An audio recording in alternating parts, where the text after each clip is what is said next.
Finally company approve થઈ ગઈ છે. જય Shri Krishna guys, welcome to my આજનો વ્લોગ. તો આજે મેં કોઈ પ્લાનિંગ કે પ્લોટિંગ નહીં કર્યું, બટ હા એટલું ખબર છે કે હું કોલેજ જવાનો છું. ઓબ્વિયસલી તો જવાનો છું, બટ એક ટ્વિસ્ટ છે. હું એવું વિચારું છું કે આઈ હોપ આ મારો કોલેજનો લાસ્ટ ડે હોય, કેમ કે કેટલા દિવસથી હું વિચારું છું કે મારું કામ પતાવીને પછી હું કોલેજ જવું જ નહીં, બિકોઝ હવે દિવાળી વેકેશન નજીક આવે છે. હજુ એક વાત કહેવી હતી કે જેમ બને ને એમ રાતથી બેગ તૈયાર કરીને સૂઈ જવાનું, કેમ કે પછી સવારમાં આવી જાય ને કંટાળો આવે. આ હું કરું છું. જે પણ લોકો કમ્પ્યુટરની ફિલ્ડમાં હોય ને એ લોકોનું દુઃખ સમજો યાર. આ લેપટોપ લઈને જવાનું તો જ મારી બેગ અડધી હેવી થઈ જાય છે, પછી બાકી કંઈ લઈ જવાની ઈચ્છા જ ના થાય કોલેજ.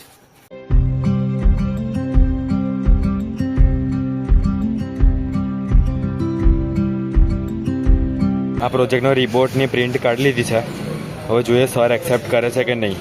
તો બાકી છે રિપોર્ટ, એમ કહું છું રિપોર્ટ બાકી જ હતા, ખાલી કઢાવવાનો નહીં કહેતો, બનાવવાનું બાકી લેપટોપમાં બનાવવાનું બાકી છે. અડધો બનેલો ઇન્ટરનલ. તો કોલેજમાં બધું બહુ કામ અડધું મૂકીને આવ્યો છું. ખાવા બધું બહુ કામ બાકી છે. ફાઇનલી કંપની અપ્રૂવ થઈ ગઈ છે કોલેજ તરફથી. કોલેજમાં કંપની અપ્રૂવ કરી લીધી છે. હવે આ પ્રિન્ટ જે છે એ કઢાવી છે મેં, એન્ડ હવે આપવાની છે આ કોલેજમાં, સાઇન કરાવવાની જ પછી કંપનીને આપવાની છે. લેટર ઇસ્યુ કર્યો છે મારો. તો હું હમણાં જ ઘરે આવ્યો છું, એન્ડ કોલેજવાળા 6 કલાક કોલેજમાં રહેવાનું થાય મારે, પણ કોલેજવાળા કશું શૂટ જ ના કરવા દે. એટલે મારો એક ફ્રેન્ડ છે જેને બધું શૂટ કર્યું હતું ને, તો એની રીલ બધી અપલોડ કરેલી ડિલીટ કરાવડાવી હતી એની જોડે.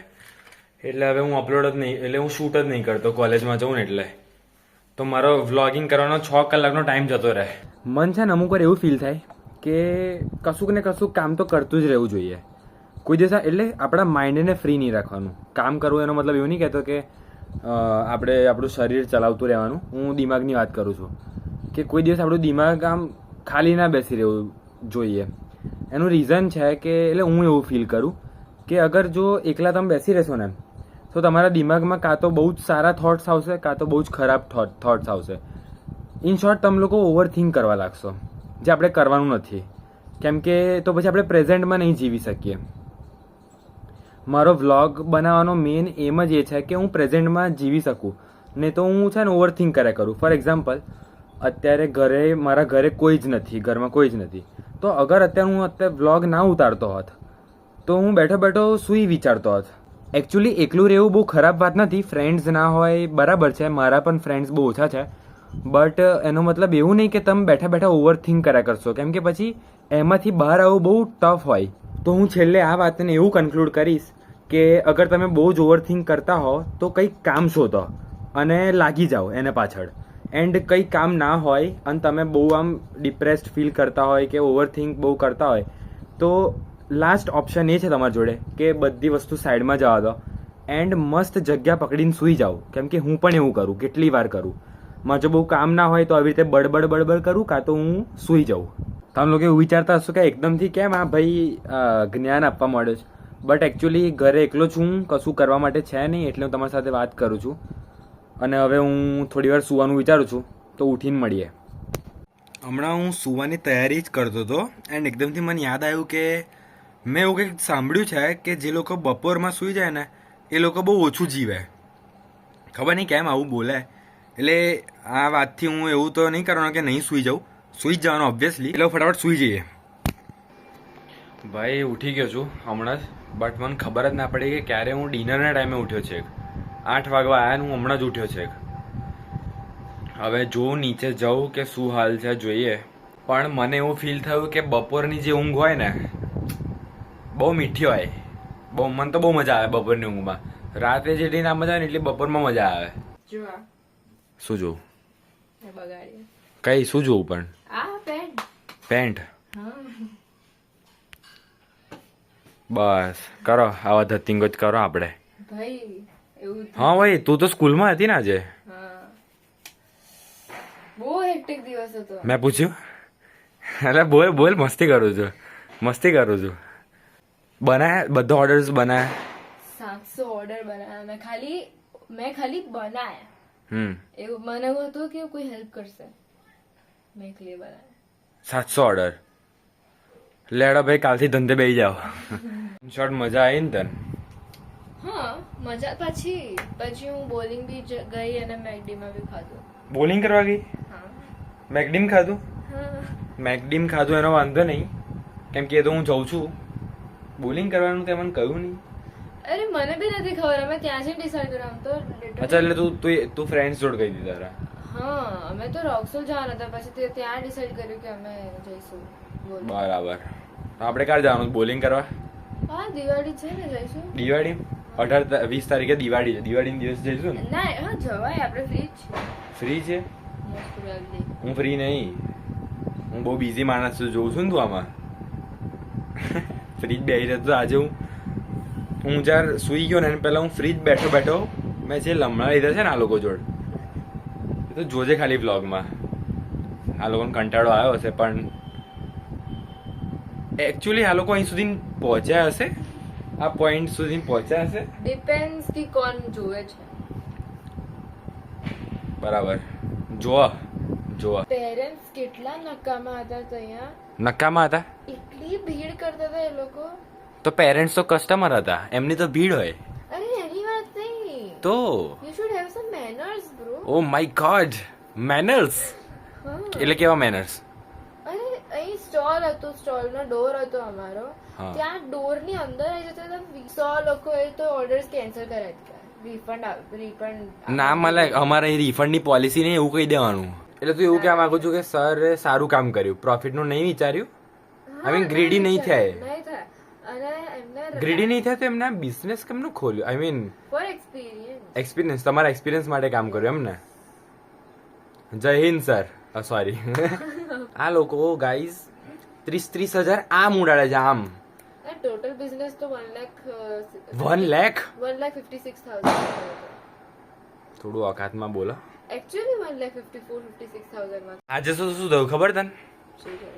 મારી કંપની અપ્રૂવ થઈ ગઈ પેડ પેડ નહીં કરી ઓ ઋતુવાને ઓળખું છું ને મારો ફ્રેન્ડ એના કાકાની કંપની છે એ ઓલરેડી એમાં જવાનો હતો એન્ડ મેં એમાં અપ્લાય કરી દીધું અને બીજા ડોમેનમાં આઈ મીન કંપનીને વાંધો જ નહોતો વાંધો કોલેજવાળા નહોતો કે તમે ના ઓળખાણમાં જાઓ બટ એક કોલેજના બે કંપની વેટ હું શું બોલું છું બે સ્ટુડન્ટ એક કંપનીમાં ના જાય એવું કઈ રીતે પોસિબલ છે મારા ક્લાસમાં 110 સ્ટુડન્ટ્સ છે 110 કંપની કોણ શોધવા જાય હવે પછી allow કરી. પણ અલાઉ કર્યું એટલે એ તો મેં શું કર્યું ખબર અપ્લાય કરી દીધું કોલેજમાં કંપનીનું નામ લખીને હવે એમને બી જોયું જ હશે કે આ એકવાર આવી ગઈ છે તો પણ એમને થોડુંક લિબરલ રહીને જવા દીધું એટલે એ કામ થઈ ગયું બીજો હું છે ને રિપોર્ટ મારો પ્રોજેક્ટનો રિપોર્ટ મસ્ત કઢાયો એન્ડ હું બતાવવા ગયો તો એમને છે ને સાઇન કરીને પાછો આપી દીધો એકચ્યુઅલમાં એવું ના કરવાનું હોય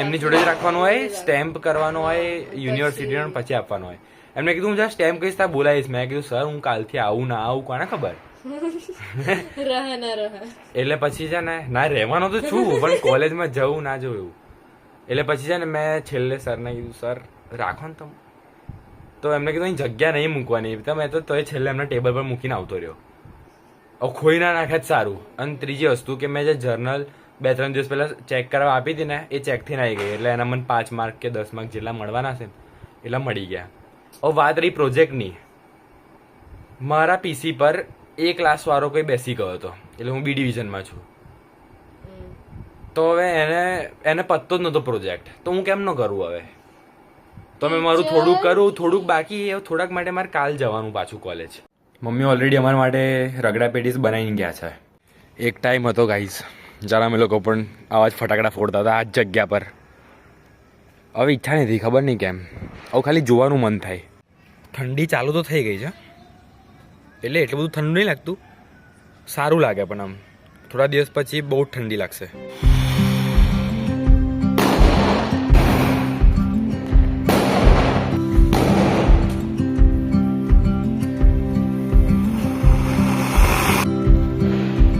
વર્ષો પછી આવ્યો તું બ્લોગ હા આઈએ હેલો બહુ દિવસ પછી કે છે મારા અમે બ્લોગ ચાલુ કર્યો છે ક્યારે તું કે? મૂકે આવા બ્લોગ 3 મૂકી દીધા તો મારા નોટિફિકેશન કેમ નહીં આવી હવે ખબર નહીં અરે યુટ્યુબ નોટિફિકેશન નહીં આપતું. બંધ કરી દીધી તે. ના હોય બ્રો, મારું ચાલુ છે. શું પેલું એ બોલ. હા તો નવરાત્રી પછી છેક હમણાં આવ્યો, ખબર તને? વચ્ચે મળ્યા આપણે. અલગ કાલે મતલબ 4 દિવસે મારું સ્કૂલનું ઇવેન્ટ હતું, એ તમે જોયું? પ્રબંધનનું. એમાં અમારે વેચવાનું હતું. વેચાયું? 36,000, 36,950. પ્રોફિટ કેટલો? 36,000. અમારના એવું નહીં, નેટ સેલ 36,500 ની થઈ. અમારા એમાં પ્રોફિટ આવ્યું 2,000. તો બીજા બધા પૈસા આપવાના અમારે જે માલ લાયા એનો. આવો તમે આવી જાઓ. શું કહેવાય, લાઇટ આવતી હતી, ક્વોલિટી સારી નહીં આવી. અહીંયા આવીને હાઈ કહો. મોઢાની તો ઓછી જ છે ક્વોલિટી, હું કહું છું. ના મારા ફોન છે ને એટલે સારી આવશે. એટલે અમુક કરું એવું વિચારું કે હવે અગર માન લે એ અગર એવું કહે કે હું ભગવાન છું અને આપણે ના માનીએ, તો એવું તો મહાભારત વખતે બી થયું હતું ને. કૃષ્ણ ભગવાન કહેતા હતા જ ને કે હું ભગવાન છું. કોઈ માનતું નહોતું. એ ગયા પછી લોકોએ માન્યું. નો ડાઉટ અર્જુનને ખબર પડી ગઈ હતી, એમને બતાવ્યું હતું. એટલે તો શું ખબર આ ભગવાન જ હોય અને આપણે માનતા ના હોય, ખાલી એમના ગયા પછી ખબર પડે. તો હવે હમણાં જ હું ઘરે આવ્યો છું. બહાર મસ્ત બેઠા અમે લોકો, બહુ દિવસ પછી મળ્યા બધા ફ્રેન્ડ્સ, સોસાયટીના ફ્રેન્ડ્સ. અમે લોકો બેઠા એન્ડ કાલનો પ્લાનિંગ થયો છે. 2-3 વસ્તુનો પ્લાનિંગ થયો છે કાલે. હવે જોઈએ કે કેટલું વર્ક કરે છે પ્લાન. કેમ કે ફ્રેન્ડ્સ વચ્ચેનો પ્લાન કોઈ દિવસ આમ મેં બહુ ઓછું જોયું છે કે વર્ક કરે. હવે હું જોવાનો છું કુરુક્ષેત્ર, જે નેટફ્લિક્સ પર હમણાં નવું આવ્યું છે ને એ. પછી હું રિવ્યૂ કહીશ તમને કે કેવું. રિવ્યૂ એટલે પોઈન્ટ ટુ પોઈન્ટ નહીં કહું, પણ ખાલી કહીશ કે કેવું લાગ્યું, મને કેવું લાગ્યું પર્સનલી. તો મેં કુરુક્ષેત્રનો પહેલો એપિસોડ જોઈ લીધો એન્ડ મેં એનાથી એવું શીખ્યું કે આપણે આપણા તરફથી શાંતિ બનાવી રાખવી જોઈએ. જ્યાં સુધી સામેવાળો આપણા પર કશું હાથ ના ઉઠાવે કે કંઈ જ ના કરે ને ત્યાં સુધી એવું પણ નહીં કહેતો કે સામેવાળાનો માર ખાઈ લેવાનો. જ્યાં સુધી એ કશું ના કરે ત્યાં સુધી આપણા તરફથી કંઈ ના જવું જોઈએ. બસ એવું કહેવું છે મારું. આઈ હોપ તમને આજનો બ્લોગ ગમ્યો હોય. તો મળીએ નેક્સ્ટ બ્લોગમાં. બાય. જય શ્રી કૃષ્ણ.